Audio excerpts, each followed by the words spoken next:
Crônicas do Amanhecer. Por Feijão, Centro Espírita Allan Kardec. Balneário Gaivota, 20 de maio de 2017. Adolescentes buscam saídas arriscadas contra o vazio e tédio que sentem. Roseli Saião, psicóloga e consultora em educação, fala sobre as principais dificuldades vividas pela família e pela escola no ato de educar e dialoga sobre o dia a dia dessa relação em sua coluna na Folha de São Paulo de 2803. Faz algum tempo que tenho conversado com jovens para tentar entender por que é tão grande o número dos que se sentem desencantados com a vida, sem ânimo, acima de tudo, entediados e vazios. Um dos motivos que percebi nas conversas foi o fato de a escola e os estudos parecem ser o único objetivo, na visão dos pais e de outros adultos, da vida dos adolescentes.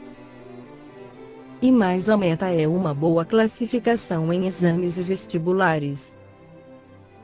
A vida, para esses jovens, tornou-se monotemática. O tempo todo os pais recomendam que estudem, cada um de seus professores fala diariamente dos exames que farão, etc. Outro fator que promove a maior pressão neles é a escolha do curso universitário. Eles ouviram que é muito cedo para escolher algo que farão para o resto de suas vidas, e se convenceram disso. Não é cedo e nem precisarão repetir as mesmas coisas sempre. Toda profissão tem grande potencial de diversificação no mundo atual. Mas, nessa busca e com essas premissas, essa escolha torna-se quase impossível para eles, como encontrar uma profissão que os deixe apaixonados. Agora é moda dizer que é preciso ter paixão pelo trabalho, que o mercado valorize, que ofereça excelentes salários. Os diálogos com os adultos também são pouco estimulantes para eles, que não se sentem levados a sério por seus interlocutores principais, pais e professores. Quase todos disseram ouvir sermão deles quase todos os dias, e estão tão cansados do mesmo blá blá blá de sempre, que nem ouvem mais. Os argumentos que eles têm quando discutem a vida em sociedade, a política, a ética, a religião, etc., são, em geral, considerados bobagens pelos pais. Acontece que o adolescente precisa de diálogos com adultos para que consiga se entender melhor, mesmo quando diz bobagens, e para construir seus próprios valores. Vamos lembrar que a adolescência é o período em que os mais novos se preparam para se tornar seus próprios pais. Sem diálogos e exemplos por parte dos adultos, isso é missão impossível. Claro que os jovens buscam alternativas para sair desse tédio, e eles encontram, principalmente em alguns caminhos bem arriscados. Muitos se entregam às redes sociais e aos jogos, usam a cada 10 minutos e ficam tão absorvidos que se esquecem do tédio que, claro, retorna assim que eles escapam de suas malhas. Outros escolhem ir a baladas e ingerir drogas lícitas ou ilícitas para encontrar euforia, se desinibir, essas coisas. E sexo, é claro.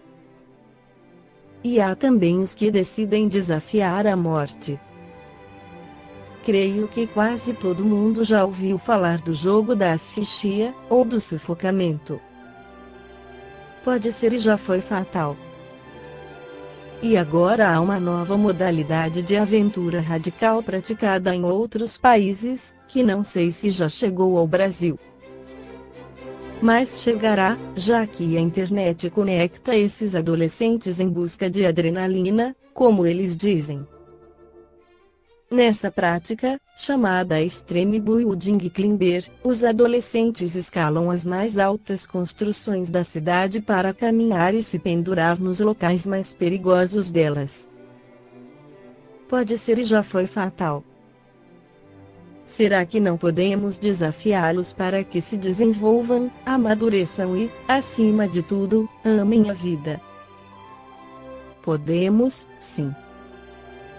Basta começar a ouvi-los, colaborar para que se entendam e que coloquem em ato seu potencial criativo para beneficiar o coletivo, e não apenas a si mesmos.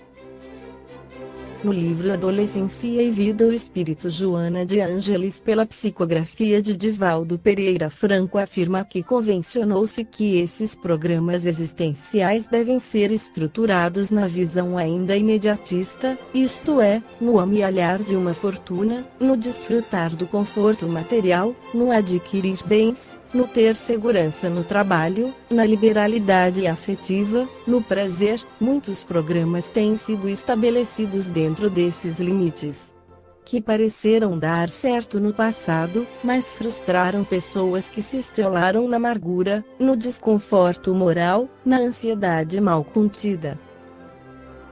O ser humano destina-se a patamares mais elevados do que aqueles que norteiam o pensamento materialista, quais sejam o equilíbrio interior, o domínio de si mesmo, o idealismo, a harmonia pessoal, a boa estruturação psicológica e, naturalmente, os recursos materiais para tornar esses propósitos realizáveis.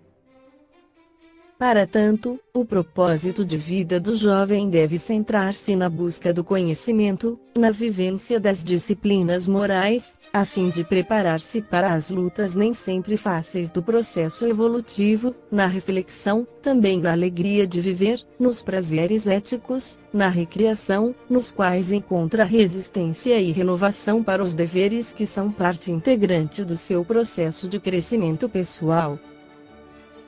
Somente quem se dispõe a administrar os desafios, consegue planar acima das vicissitudes, que passam a ter o significado que lhe seja atribuído. Quando se dá a inversão de metas, ou seja, a necessidade de gozo e de desfrutar de todas as comodidades juvenis, antes de equipar-se de valores morais e de segurança psicológica pelo amadurecimento das experiências e vivências, inevitavelmente sofrimento, a insatisfação, a angústia substituem os júbilos momentâneos e vãos. O adolescente atual é espírito envelhecido, acostumado a realizações, nem sempre meritórias, o que lhe produz anseios e desgostos aparentemente inexplicáveis, insegurança e medo sem justificativa, que são remanescentes de sua consciência de culpa, em razão dos atos praticados, que ora veio reparar, superando os limites e avançando com outro direcionamento pelo caminho da iluminação interior, que é o essencial objetivo da vida.